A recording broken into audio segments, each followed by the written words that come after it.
یہ فروری 1974 کا مہینہ ہے جب دوسری اسلامی سربراہی کانفرنس لاہور میں منعقد ہوتی ہے۔ یہ جدید اسلامی تاریخ کا سب سے بڑا ایونٹ سمجھا جاتا ہے جس میں 32 سے زائد اسلامی ممالک کے سربراہان نے شرکت کی اور اس میں اسلامی دنیا کے اتحاد کی بھرپور حمایت کی گئی۔ ان 32 سربراہان مملکت میں ملائیشیا کے عبدالرزاق، بنگلہ دیش کے شیخ مجیب الرحمان، مصر کے حسنی مبارک، انور سادات، لیبیا کے کرنل قذافی، متحدہ عرب امارات کے راشد المختوم اور شام کے اسد حسین نمایاں شخصیات تھیں۔ لیکن ان تمام شخصیات میں سب سے جو نمایاں تھے وہ سعودی عرب کے کنگ فیصل تھے۔ اس موقع پر پاکستان کے وزیر اعظم ذوالفقار علی بھٹو نے تقریر کرتے ہوئے یہ کہا تھا کہ اس وقت اسلامی دنیا کو سب سے زیادہ اتحاد کی ضرورت ہے۔ ہم غریب ملک ہیں لیکن اس کے باوجود ہم اسلامی دنیا کے اتحاد کے لیے بھرپور ساتھ دیں گے اور اسلامی ممالک کے ساتھ کندھے کے ساتھ کندھا ملا کر کھڑے رہیں گے۔ لیکن آج 51 سال کے بعد وہی بات دوبارہ پاکستان کی طرف سے دہرائی جا رہی ہے، لیکن اسلامی دنیا کے اتحاد کی کوئی خاص وجہ نظر نہیں آ رہی۔ جس وقت بھٹو صاحب نے یہ تقریر کی تھی اس وقت یہ حالات نہیں تھے جو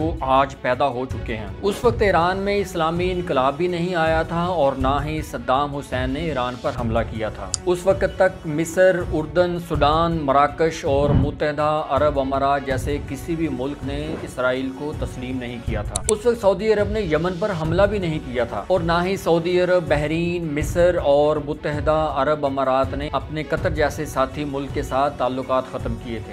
گو کہ اس وقت بنگلہ دیش پاکستان سے الگ ہو کر ایک علیحدہ ملک بن چکا تھا، لیکن اس کے باوجود اس وقت کے وزیر اعظم ذوالفقار علی بھٹو اسلامی ممالک کے اتحاد کے لیے پرجوش دکھائی دیتے تھے۔ اور آج لگ بھگ 51 سال بعد پاکستان پھر وہی چاہ رہا ہے کہ اسرائیل کے خلاف تمام مسلمان اکٹھے ہو جائیں۔ چند روز قبل پاکستان کے وزیر دفاع خواجہ آصف نے قومی اسمبلی کے فلور پر تقریر کرتے ہوئے کہا تھا کہ اس وقت اسلامی دنیا کے تمام ممالک کو ایک پیج پر ہونے کی ضرورت ہے تاکہ اسرائیل کی جارحیت کا مقابلہ کیا جا سکے۔ مسلم دنیا جو ہے متحد نہ ہوئی اور اپنے اپنے ایجنڈے پہ اپنے اپنے مفادات کا تحفظ کرتی رہی تو سب کی باری آ جائے گی۔ لیکن اب حالات پہلے جیسے بھی نہیں ہیں۔ مثال کے طور پر عراق، شام، لیبیا، ان ممالک میں مغرب مخالف حکومتیں اب نہیں ہیں اور ایران میں بھی اب ایسا ہی ہوتا ہوا دکھائی دے رہا ہے جب تمام بڑی بڑی طاقتیں ایران کا موجودہ حکومتی نظام تبدیل کرنے کے خواہش مند ہیں اور وہ ایرانی عوام کو یہ بھی کہہ رہے ہیں کہ اپنی حکومت سے جان چھڑوائیں۔ اب سوال یہ پیدا ہوتا ہے کہ کیا تمام اسلامی ممالک ایک پیج پر آ سکیں گے؟ کیا ان میں اتحاد قائم کیا جا سکے گا؟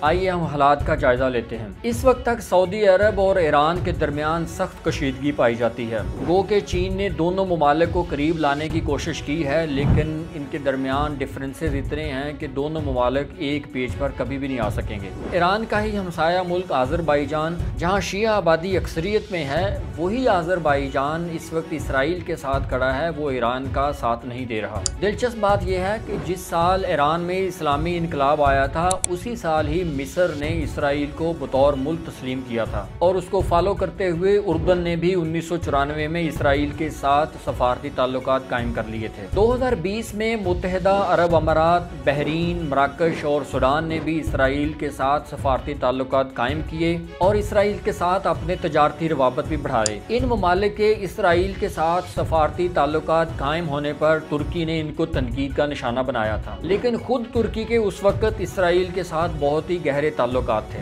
ترکی اور اسرائیل کے درمیان سفارتی تعلقات 1949 میں ہی قائم ہو چکے تھے۔ 2005 میں ترک وزیر اعظم طیب اردوان نے اسرائیل کا دورہ کیا تھا اور اس وقت کے اسرائیلی وزیر اعظم ایریل شیرون کے ساتھ ملاقات کر کے یہ کہا تھا کہ ایران کا ایٹمی پروگرام یا جوہری طاقت ہونا نہ صرف اسرائیل کے لیے بلکہ پوری دنیا کے لیے خطرناک ہو سکتا ہے۔ 2003 میں جب طیب اردوان ترکی کے وزیر اعظم بنے تو اس وقت امریکہ عراق پر حملہ کرنے کی تیاری کر رہا تھا۔ امریکہ نے عراق پر حملے کرنے کے لیے ترک فضائیہ کے استعمال کی اجازت چاہی تو اس وقت کی ترک گورنمنٹ نے معاملہ پارلیمنٹ میں اٹھایا، لیکن پارلیمنٹ کی مخالفت کے باوجود بھی طیب اردوان نے عراق کے خلاف اپنی فضائی حدود امریکہ کو استعمال کرنے کی اجازت دی۔ یہ تو ماضی کی ایک چھوٹی سی کہانی ہے لیکن اب حالات اس سے بھی زیادہ گھمبیر ہیں۔ اس وقت امریکی فوج ہر عرب ملک میں موجود ہے۔ پورے خلیج میں 70,000 سے زائد امریکی فوجی موجود ہیں جن کو ایکسٹرا ٹیریٹریل رائٹس بھی حاصل ہیں،